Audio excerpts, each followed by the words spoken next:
acarrea una gran mortalidad y se asocia con importantes secuelas negativas sobre la calidad de vida de un individuo. Es una condición con una amplia gama de manifestaciones clínicas, dependiendo del segmento arterial que se vea comprometido. La enfermedad coronaria, la enfermedad cerebrovascular, son algunas de las manifestaciones que pertenecen a esta entidad. En esta ocasión, nos vamos a centrar en la enfermedad arterial oclusiva periférica, teniendo en cuenta que dependiendo su tiempo de instauración o de duración y sus características clínicas, puede ser clasificada como una enfermedad arterial oclusiva periférica crónica o aguda. De ambas hablaremos. Antes de empezar, vamos a preguntarnos qué es la enfermedad arterial oclusiva periférica y la vamos a definir como una condición que comparte una base fisiopatológica que puede resumirse en un desbalance entre el aporte de oxígeno y el consumo de oxígeno. ¿Esto qué significa? Miren la imagen, aquí existe una obstrucción a nivel de esta arteria. Dicha obstrucción genera una disminución en el flujo sanguíneo hacia la extremidad, que es el tejido que se está viendo afectado.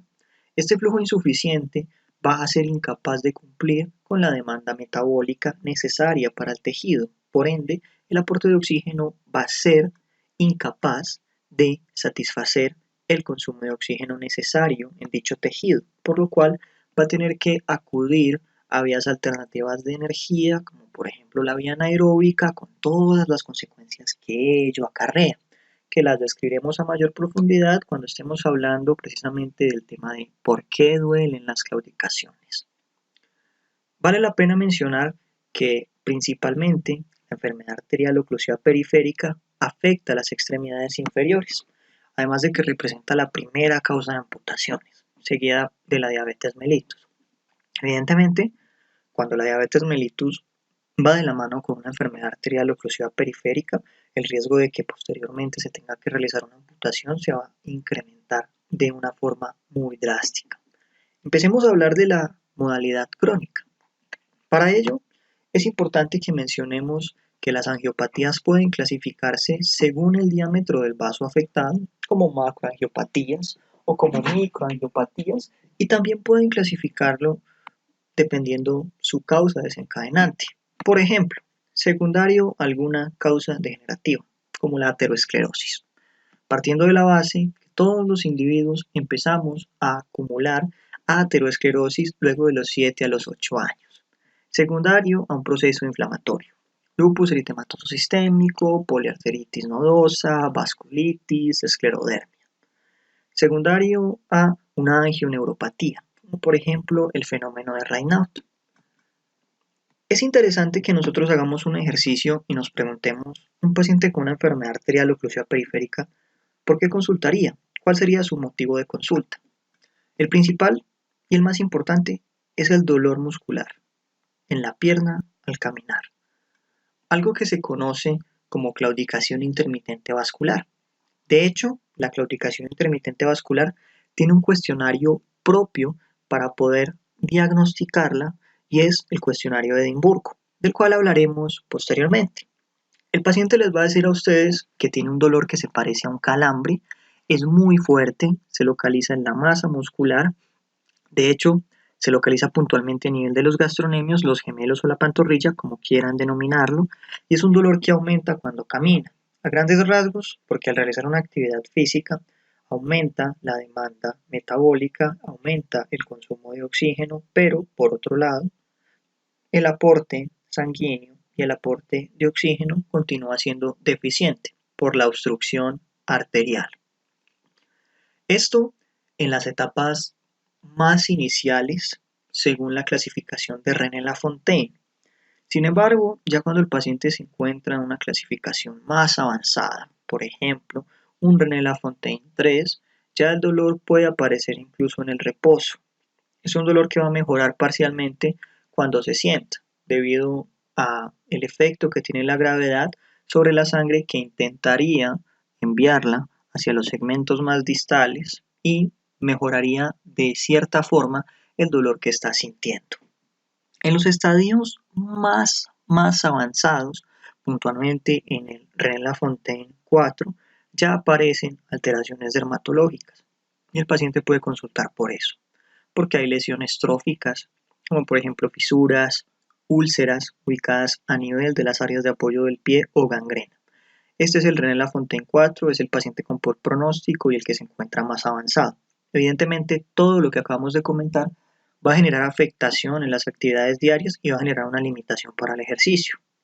¿Quién va a poder caminar o va a poder desplazarse cuando le duele hacerlo? Es difícil. Sin embargo, como discutiremos posteriormente, una de las bases elementales para tratar esta enfermedad son las modificaciones del estilo de vida, siendo de vital importancia la actividad física. Vale la pena destacar que los textos básicos y tradicionales de semiología siempre han realizado una distinción entre las úlceras de origen venoso y las úlceras de origen arterial. Sin embargo, en la práctica y en la realidad, dichas diferencias son muy inespecíficas, y una úlcera arterial podría tener características de una úlcera venosa. Sin embargo, por cultura general, es importante tenerlo en cuenta. Las úlceras venosas, teóricamente, se ubican a nivel de los malleolos. Son úlceras que tienen un trasudado o un exudado cuando están infectadas. Son úlceras que si están limpias no deberían doler, pero cuando se infectan ya son dolorosas, según la teoría. Se pueden acompañar y de hecho se acompañan de una pigmentación ocre en la extremidad, y esa pigmentación ocre de la extremidad es característica de la insuficiencia venosa. Por otro lado, nos encontramos a las úlceras de origen arterial, que serían aquellas que son secas, son extremadamente dolorosas, se acompañan de frialdad de las extremidades y se localizan en las zonas de apoyo. No obstante, el hecho de que, por ejemplo, una úlcera se encuentre a nivel de los malleolos no va a ser mandatorio de que necesariamente sea una úlcera venosa. No, para nada. Una úlcera arterial se puede ubicar a nivel de los malleolos. Por otro lado, y muy posiblemente ustedes lo hayan evidenciado en algún momento, un paciente que tiene una úlcera venosa puede que, independientemente del estado en que se encuentre, refiera dolor. Y en muchas ocasiones la úlcera está limpia, no está infectada y el paciente les dice que le duele. Y hay que creerle. Continuando, según la epidemiología, en Estados Unidos el 5% de los adultos mayores de 50 años padecen de una enfermedad arterial oclusiva periférica, y en la población occidental mayor de 65 años el 10% de los individuos padece de una enfermedad arterial oclusiva periférica a nivel de las extremidades inferiores. Algo que es muy importante es que una vez se identifique la patología causal, se corrija y se modifiquen los estilos de vida. El manejo médico por sí solo, el manejo farmacológico, no es suficiente. Si se quiere instaurar una mejoría importante y se quiere reducir la progresión de la enfermedad, mejorar los síntomas, la funcionalidad, el pronóstico, la calidad de vida, se tienen que generar modificaciones en el estilo de vida, principalmente el abandono del tabaco y también la realización de actividad física. Nunca olviden esto: los pacientes con una enfermedad arterial oclusiva periférica, y en muchas ocasiones esto no lo tienen en cuenta, tienen 2.5 veces más riesgo de muerte por causas cardiovasculares. Y es que finalmente la enfermedad arterial oclusiva periférica no va sola, va acompañada de un mayor riesgo de enfermedad coronaria cardíaca, de enfermedad cerebrovascular, ya que la base fisiopatológica es la misma, solamente que el segmento anatómico comprometido es diferente. De igual forma, una enfermedad coronaria cardíaca se acompaña de un mayor riesgo de enfermedad cerebrovascular o enfermedad arterial periférica. Así que no lo olviden. La principal causa de todas estas entidades es la aterosclerosis. La segunda es la enfermedad tromboembólica. Y finalmente nos encontramos a la vasculitis. Quiero hacer una mención especial dentro de las vasculitis a la enfermedad de Buerger. ¿Por qué? Debido a que comparte algo en común con la enfermedad arterial oclusiva periférica, y es la relación con el tabaco. El paciente que tiene una enfermedad arterial oclusiva periférica y fuma, usualmente la va a desarrollar 10 años antes en relación al paciente que no fuma y que posteriormente desarrolla la enfermedad. Siendo así que el paciente fumador desarrolla la enfermedad arterial oclusiva periférica más tempranamente. Por otro lado, el principal factor de riesgo para la enfermedad de Buerger es también el tabaquismo, que va a generar principalmente una vasculitis que va a afectar vasos pequeños y medianos a nivel de las manos y a nivel de los pies. Es una patología que es rara.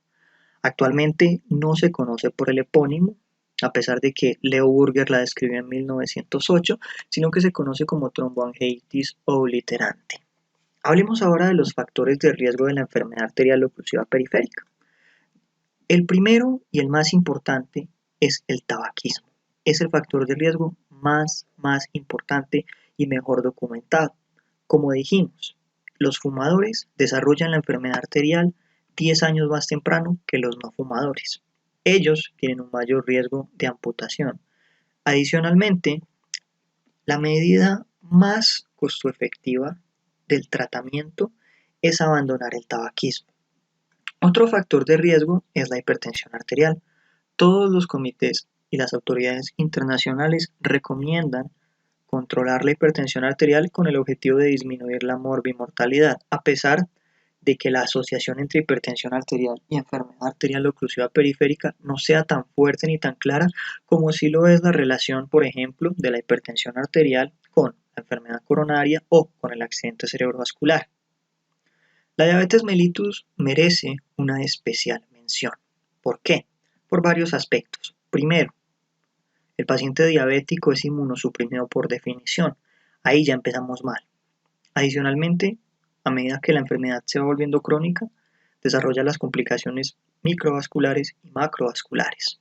Microvasculares como retinopatía, nefropatía y neuropatía. Esta última es la que más nos interesa. Y macrovasculares como síndrome coronario agudo, insuficiencia cardíaca, accidentes cerebrovasculares, etcétera, etcétera. Centrémonos en la neuropatía como una complicación microvascular. La neuropatía del paciente diabético es una neuropatía que empieza en los segmentos distales y va yendo hacia proximal. Es en un patrón de calcetines o en un patrón de guantes. Son pacientes que desarrollan insensibilidad. Entonces ya tenemos dos cosas peligrosas. Insensibilidad más inmunosupresión. Si el paciente se corta o se lesiona, no va a sentir. Y si no siente, no va a acudir. Pero si le sumamos a eso una enfermedad arterial oclusiva periférica, ya vamos a tener tres factores muy peligrosos. Sobre todo la asociación entre inmunosupresión y una disminución en la irrigación, porque la poca funcionalidad inmunológica que aún quedaba conservada va a ser ineficaz por el flujo sanguíneo pobre.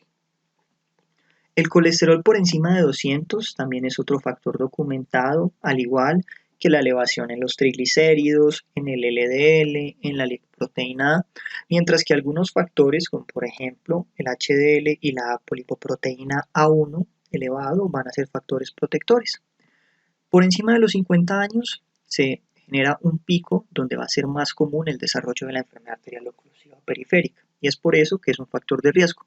Además, a mayor edad, mayor aterosclerosis. Más factores de riesgo, la obesidad, definida como un índice de masa corporal superior a 30, partiendo de la base de que la obesidad per se aumenta el riesgo cardiovascular, y otros muy importantes, uno con mejor documentación que otro, es la historia familiar de alguna patología que sea secundaria a aterosclerosis, enfermedad coronaria, accidente cerebrovascular, etcétera, etcétera. Y el otro factor que, si bien está documentado dentro de algunos textos, no tiene una evidencia tan sólida, es la homocisteína elevada. Quiero que respondamos esta pregunta. ¿Por qué hay claudicaciones? Detengámonos en la fisiopatología de la enfermedad. Miren esta imagen, acá podemos ver un vaso que se está bifurcando y a nivel de la bifurcación destacan las placas de ateroma. Recuerden que según la dinámica o la mecánica de los flujos, nosotros tenemos flujos laminares, que son unos flujos que, entre comillas, son menos traumáticos cuando están pasando o discurriendo en relación al paso, y por otro lado tenemos los flujos turbulentos, como este, son más desorganizados, más toscos, más bruscos y pueden generar una lesión a nivel del endotelio. ¿Qué ocurre? Cuando se empiezan a acumular placas de ateroma en la bifurcación, empiezan a generarse cambios en la dinámica o en la mecánica del flujo. Se genera una pérdida parcial del flujo laminar y esta pérdida parcial del flujo laminar va a favorecer el desarrollo de lesiones endoteliales y va a generarse un aumento de lesiones ateroscleróticas y una mayor obstrucción del vaso. Entonces, debido a que está más obstruido, el fluido sanguíneo es ineficaz, el aporte de oxígeno va a ser ineficaz. Entonces, cuando la persona empieza a ejercitarse, por obvias razones, a nivel del músculo esquelético va a aumentar la demanda metabólica, pero no va a poder ser saciada. Entonces, ¿qué va a hacer la célula? Va a empezar a acudir a vías metabólicas alternativas como la anaeróbica y va a empezar a aumentar la producción de lactato o ácido láctico. Va a generarse un aumento en el estrés celular y en algunas ocasiones incluso la muerte celular, además de que van a empezar a aparecer cambios isquémicos debido a que no llega una adecuada cantidad de oxígeno hacia el tejido. Sin embargo, la tolerancia a la hipoxia depende principalmente de tres cosas. Primero, el volumen sanguíneo de reserva. Segundo, la circulación colateral. Y tercero, la ley de Poisson. Que la ley de Poisson nos dice que el flujo es inversamente proporcional a la resistencia y es directamente proporcional al gradiente de presiones. Y también nos dice que la resistencia depende del radio de la cuarta potencia y de la viscosidad de la sangre y de la longitud del vaso. Por otro lado, tenemos un factor muy importante y es la circulación colateral. Les voy a poner un ejemplo. Ustedes tienen dos pacientes, a ambos les da un infarto agudo de miocardio. Uno tiene 20 años y el otro tiene 70. ¿Quién se muere más fácil? La respuesta es el joven. ¿Por qué? Porque el joven no tiene circulación colateral. El anciano posiblemente sí. Y así, a pesar de que le dio un infarto, va a poder intentar compensar un poquito esa zona de isquemia con la circulación colateral que ha desarrollado. ¿Cómo se realiza el diagnóstico de una enfermedad arterial oclusiva periférica? Como todas las enfermedades, a través de la anamnesis, el examen físico y los métodos diagnósticos. Existen muchos métodos diagnósticos, se pueden dividir en paraclínicos de laboratorio, imagenológicos o también podríamos encontrar los histológicos. Recuerden que los métodos diagnósticos pueden ser tanto invasivos como no invasivos. Aquí vamos a discutir algunos de estos. Bueno, ¿cuáles son los síntomas de la enfermedad? Ya discutimos el más importante, el dolor. La claudicación intermitente, lo más característico. Ocurre al caminar una cierta distancia, el paciente le duele, se sienta, se detiene, descansa y luego continúa marchando. Eso en los estadios iniciales. Cuando ya el paciente tiene una patología avanzada, incluso en reposo va a aparecer. Se va a exacerbar cuando se encuentra en una posición horizontal, por ejemplo, cuando está acostadito en la cama o está acostado en el sofá. Y va a ser un dolor que por la misma razón va a ser especialmente intenso en la noche. Por ende, el paciente se despierta en medio de la noche, se sienta y coloca los pies en posición de declive, esto con el objetivo de que la gravedad ayude a enviar sangre hacia las zonas distales y disminuya el dolor. Es interesante que nosotros sepamos o tengamos en mente algo que se conoce como el síndrome de Ehlers, que se debe a una oclusión aorto-ilíaca. Estos pacientes tienen lo siguiente: pulsos femorales ausentes o disminuidos, claudicación, disfunción eréctil, síntomas en las caderas, los glúteos y los muslos. Un cuadro que podríamos decir que es común dentro de la consulta. Siendo así que cuando ustedes tienen un paciente de 50 años que les consulta porque le duelen las caderas, le duelen los glúteos, le duelen los muslos, ustedes ven que tienen los pulsos en las extremidades inferiores disminuidos o ausentes y él les refiere que tiene una disfunción eréctil, piensen en el síndrome de Ehlers. No hagan lo que hace la mayoría del personal de salud, que es enviarle simplemente un sildenafil, no. Intenten ser más semiológicos, más clínicos y profundizar en la causa. El examen físico pues claramente va a ser también algo fundamental. Más adelante lo vamos a describir, pero el examen físico lo podríamos resumir dentro de las 6 P's o las 5 P's, como quieran pues aprenderlo dependiendo del autor, y también a partir de dos maniobras como la de Burger o la de Samuels, que las describiremos a mayor detalle posteriormente. Tengan en cuenta otras cosas como por ejemplo el tiempo de evolución, la duración, la irradiación y lo más importante, si se presenta en reposo o en ciertas posiciones o si se presenta durante el ejercicio y lo limita. Entonces, sobre el examen físico, la extremidad de un paciente con una enfermedad arterial oclusiva periférica va a ser una extremidad isquémica, por ende va a ser una extremidad fría. Va a tener cambios tróficos, atrofia muscular, pérdida de las plificaciones, disminución también del grosor de la piel, va a ser una piel que es delgada, es brillante, las uñas suelen estar deformadas y gruesas. Y todos los hallazgos que nosotros podríamos ver en la inspección pueden consignarse dentro de las 5 P's o las 6 P's. Les voy a decir las 6 P's. Bueno, Entonces primero nos encontramos la poiquilotermia, que es la misma disminución en la temperatura. Otros individuos utilizan como sinónimo la palabra paleta, pero es lo mismo, que la extremidad sea fría. Pérdida de las pilificaciones, pérdida del trofismo, pérdida de la masa muscular, pérdida o disminución de los pulsos, parálisis y parestesias. Y falta uno muy importante que es dolor. ¿Y por qué el dolor es una P? Porque realmente no es como tal dolor en español, sino que es pain en inglés. Y pain, traducido al español, significa dolor. Recuerden que siempre los exámenes físicos tienen que ser bilaterales. Yo evalúo mi pierna derecha y la comparo con mi pierna izquierda, la normal con la normal.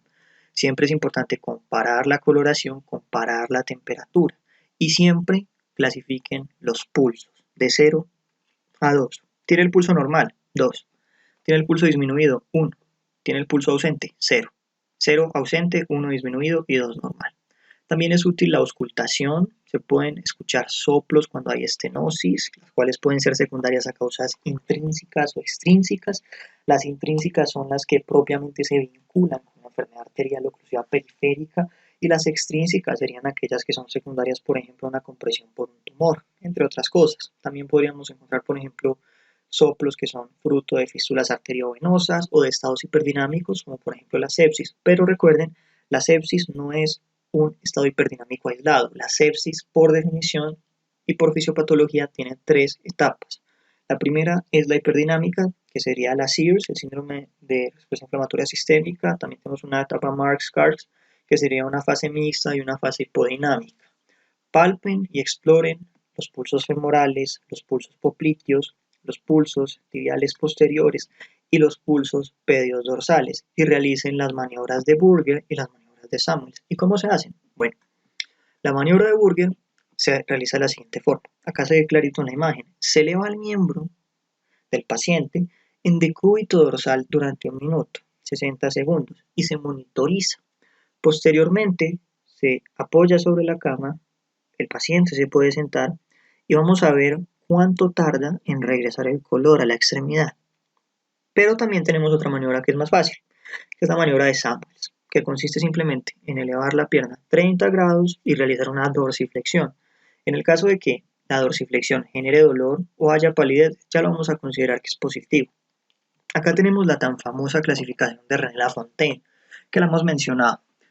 El 1 es asintomático. El 2A es cuando hay una claudicación leve mayor a 150 metros de recorrido. La 2B es cuando la claudicación es moderada o severa en menos de 150 metros. El 3 es el paciente con un dolor isquémico de reposo, que es el dolor que habíamos descrito previamente. Cuando el paciente está horizontal, acostado, se exacerba en la noche, el paciente se tiene que sentar y eso le disminuye un poquito el dolor. Y por último nos encontramos el peor de todos, que es la ulceración o la gangrena, es el que tiene más mal pronóstico. De hecho, en muchas ocasiones llega incluso a la amputación. A continuación tenemos el cuestionario de Edimburgo para la claudicación intermitente. Tiene 2 líneas dependiendo de las respuestas. Si continuamos esta para abajo vamos a llegar al diagnóstico de una claudicación intermitente vascular y si nos vamos por acá pues vamos a llegar a la conclusión de que no es una claudicación intermitente vascular. También existen pseudo claudicaciones y de hecho para ello existen pruebas como por ejemplo los estudios que se hacen en la banda sin fin con ejercicio, poniendo al paciente a marchar con el objetivo de distinguir entre una claudicación real de una pseudoclaudicación.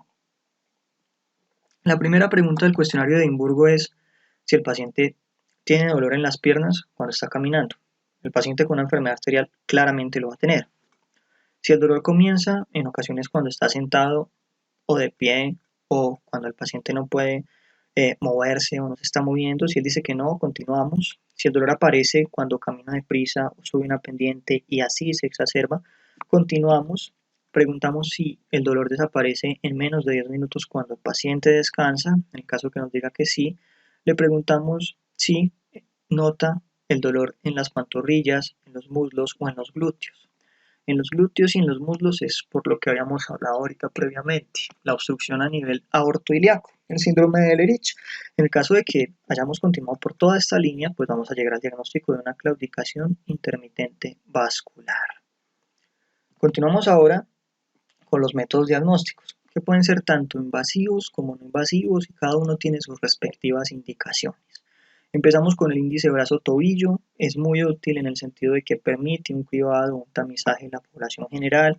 Es un método que es rápido, es eficiente y permite descartar el diagnóstico. Sin embargo, y esto es lo más importante de este método, eh, cuando el individuo tiene una pérdida de la colapsabilidad de las arterias a nivel del tobillo, como por ejemplo ocurre en los pacientes diabéticos o en los ancianos, el índice brazo-tobillo pierde utilidad, entonces tiene que acudir al índice dedo-brazo. El índice dedo-brazo se usa en la población que les acabo de comentar, los pacientes que tienen los vasos de los tobillos incolapsables. En el caso de que sea menor a 0.70 ya es suficiente para poder diagnosticar una enfermedad arterial oclusiva periférica en las extremidades inferiores. Es un método que por ende es útil en los pacientes diabéticos, en los ancianos, en los renales crónicos, que son las personas que tienen los vasos previamente enunciados incolapsables. También se encuentra el estudio de medición de las presiones segmentarias que permite localizar la localización de una estenosis y permite brindar pronóstico sobre la respectiva extremidad. La pletismografía arterial, que puede ser una opción viable y válida para el diagnóstico inicial de la enfermedad arterial y ayuda además a encontrar la localización de la zona de afectación y sirve para el seguimiento tras la revascularización.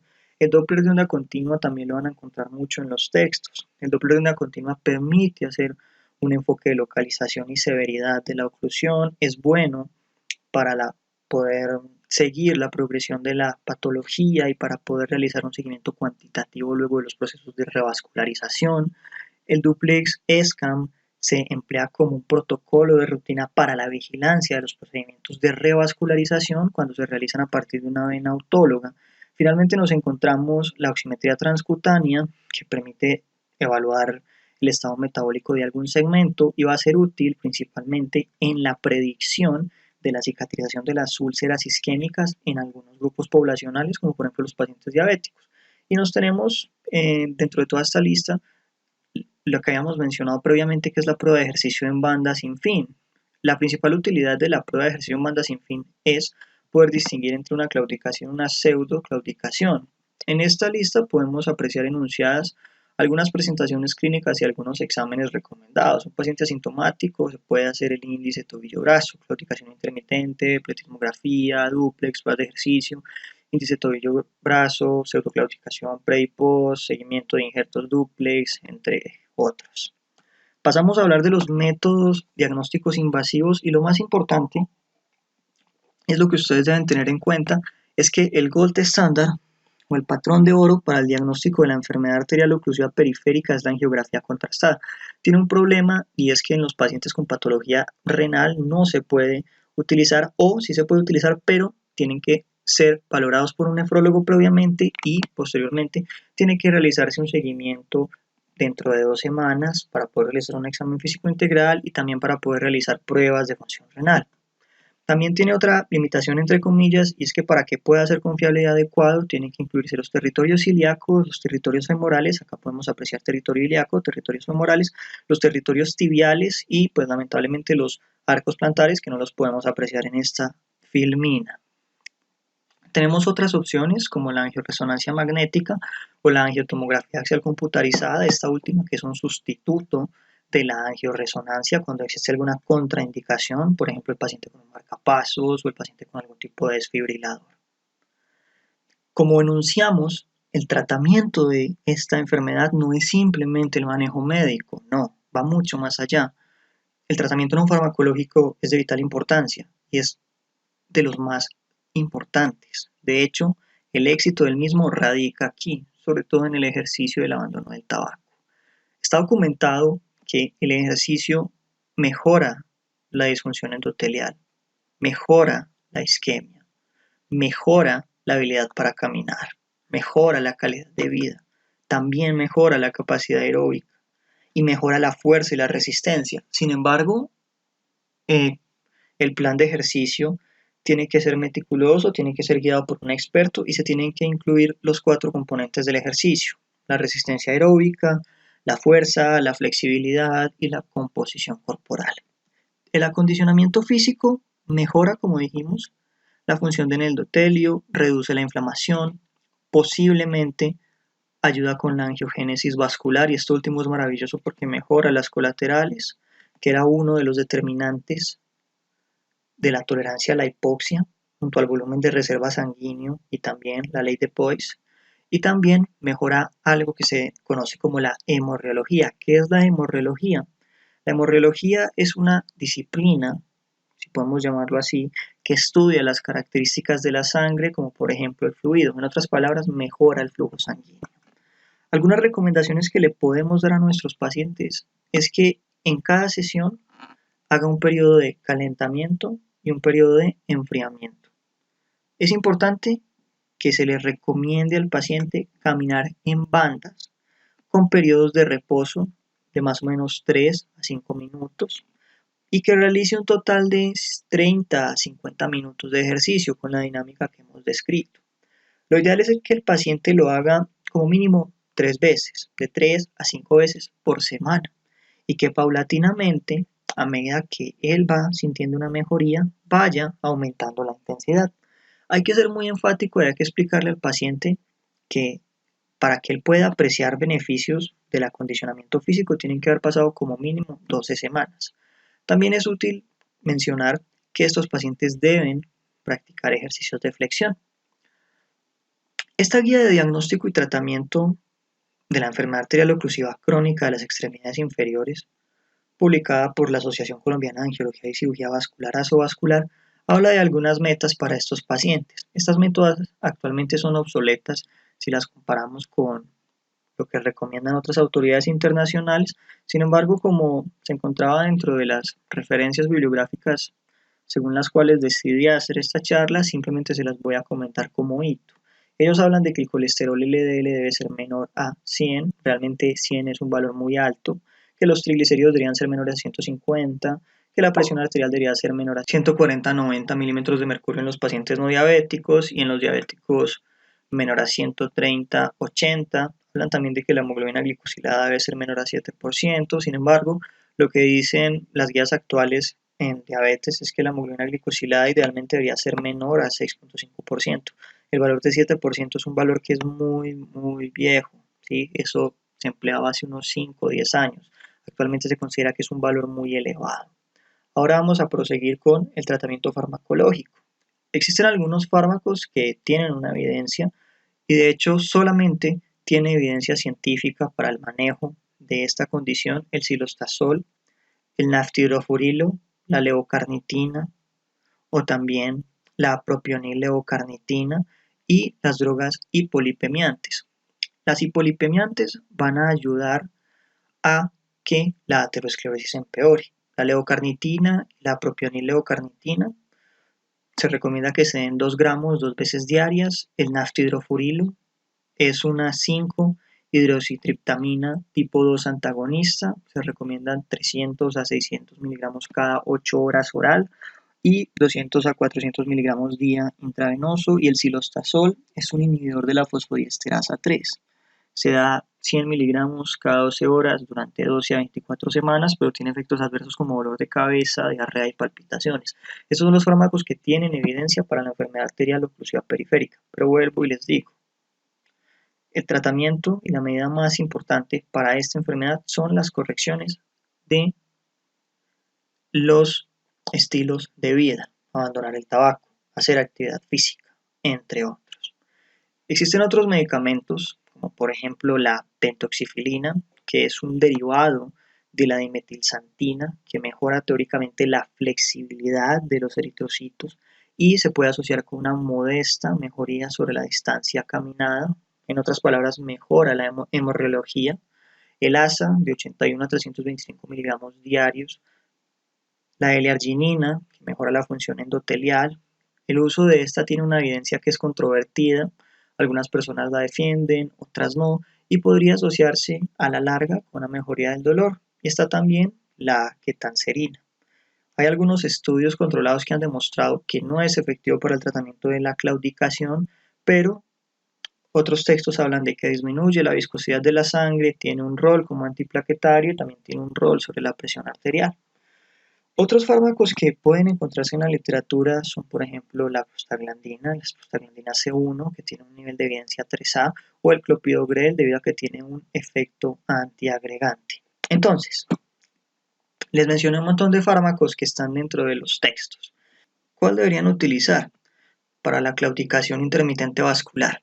Si vamos a la evidencia de la literatura, el cilostazol por un periodo de 3 a 6 meses para poder aliviar los síntomas de la claudicación intermitente. Esto acompañado de la mejoría en los hábitos de vida. Y también se podría considerar, según las recomendaciones de ASO vascular, el naftidrofurillo. Finalmente nos encontramos con el tratamiento quirúrgico que se emplea en los pacientes que tienen la enfermedad más avanzada, según la clasificación de René Lafontaine. Y aquí nos encontraríamos algunas técnicas como por ejemplo la angioplastia con balón, los stents, el stent recubierto, la resección de placas. Y es importante mencionar que los resultados de los procedimientos de revascularización van a depender de factores anatómicos y de factores clínicos. Y algunas variables clínicas que tienen un impacto importante son las comorbilidades y también algunos factores de riesgo que pueden ser modificables. De igual forma, ustedes tienen que saber que se puede generar una clasificación anatómica de las lesiones en los miembros inferiores dependiendo del segmento comprometido. Entonces hay una clasificación de las lesiones a nivel aortoiliaco, a nivel femoropopliteo, que las podemos ver ilustradas acá. Entonces nos encontramos con las lesiones tipo A. Son estenosis unilaterales o bilaterales de la arteria ilíaca común o estenosis unilaterales o bilaterales únicas cortas menores o iguales a 3 centímetros de la arteria ilíaca externa. Nos encontramos con la lesión tipo B. Las lesiones tipo B son estenosis pequeñas, menores o iguales a 3 centímetros, se ubican a nivel de la aorta infrarrenal. Pueden también ser oclusiones unilaterales de la arteria ilíaca común, una estenosis unilateral o bilateral que compromete totalmente la arteria ilíaca externa, pero que no genera un compromiso de la arteria femoral común. Puede ser una oclusión unilateral de la arteria ilíaca externa que no compromete el origen de la arteria ilíaca interna o de la arteria femoral común. El tipo C, que es una oclusión bilateral de la arteria ilíaca común, una estenosis bilateral de la ilíaca externa, sin extensión a la arteria femoral común, una estenosis unilateral de la ilíaca externa que se extiende a la femoral común, o una oclusión unilateral de la ilíaca externa que compromete los orígenes de la interna y o también de la arteria femoral común. Y finalmente, también dentro de las lesiones tipo C nos encontramos la última modalidad que pertenece a este grupo, que sería la oclusión unilateral calcificada de la ilíaca externa con o sin compromiso de los orígenes de la ilíaca interna y o la arteria femoral común. Finalmente nos encontramos al tipo D, que es una oclusión infrarrenal aortoilíaca. Es una enfermedad difusa que compromete la aorta y ambas arterias ilíacas con necesidad de tratamiento.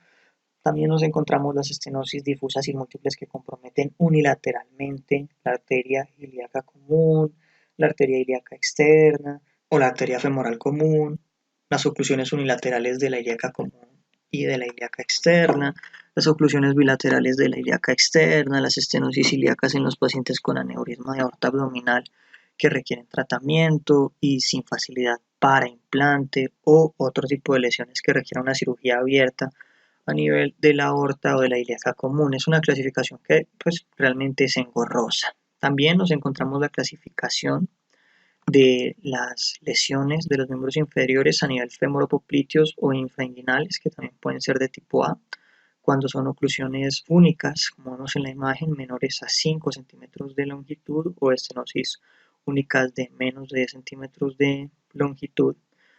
De tipo B, que serían lesiones múltiples, estenosis o oclusiones menores de 5 centímetros, estenosis o oclusiones únicas menores o iguales a 15 centímetros sin compromiso infragenicular de la arteria apoplitea, lesiones únicas o múltiples en ausencia de vasos tibiales continuos que aseguran el flujo para un bypass distal, u oclusiones calcificadas menores o iguales a 5 centímetros de largo, o estenosis popliteas únicas.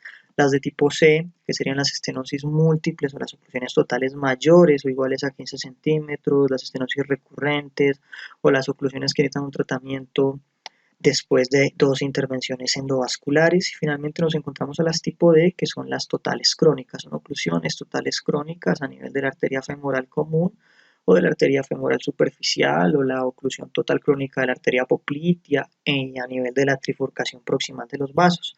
Toda esta información que es recolectada le sirve al cirujano vascular para poder elegir posteriormente la modalidad quirúrgica, si va a realizar una cirugía endovascular, si va a realizar una cirugía abierta, una angioplastia, entre otras.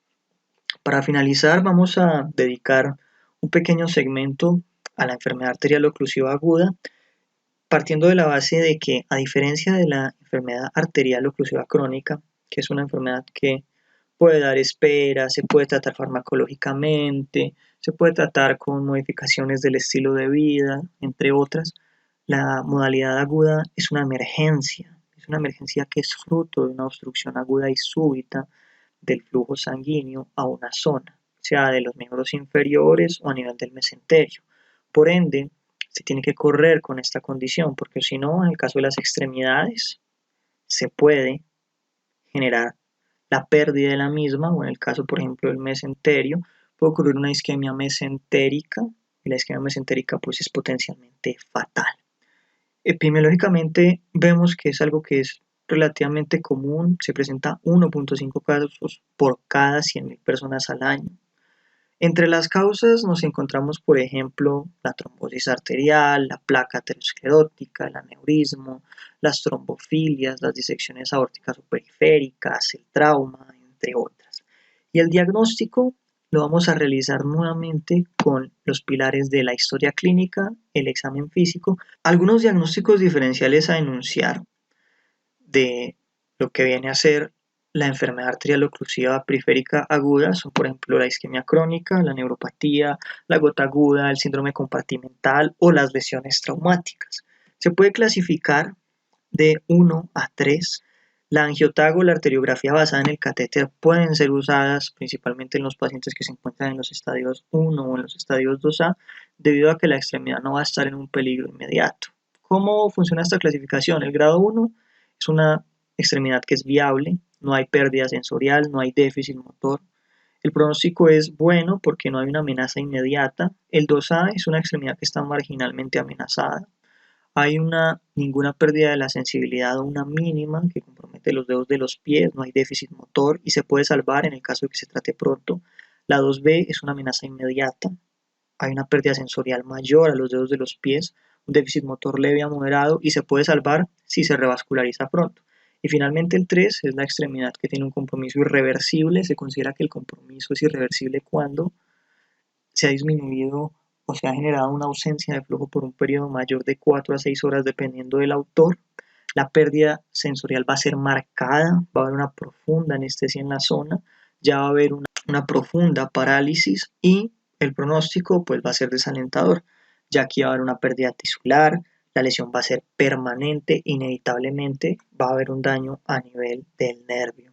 ¿Cómo se trata? Tiene que solicitarse claramente, porque esto es algo de manejo vascular, la valoración por el cirujano vascular. Eso es urgente. El médico general tiene que empezar a anticoagular con una heparina no fraccionada durante un periodo de 48 a 72 horas. Se tiene que monitorizar la diuresis, se tiene que tomar una CPK, se tiene que vigilar el síndrome compartimental y la rhabdomiólisis. Y finalmente, cuando llegue el cirujano vascular, se tiene que realizar la revascularización. Bueno chicos, eso es todo. Espero que esta charla haya sido de su agrado, que hayan aprendido algo. Para mí fue un placer estar con ustedes aquí.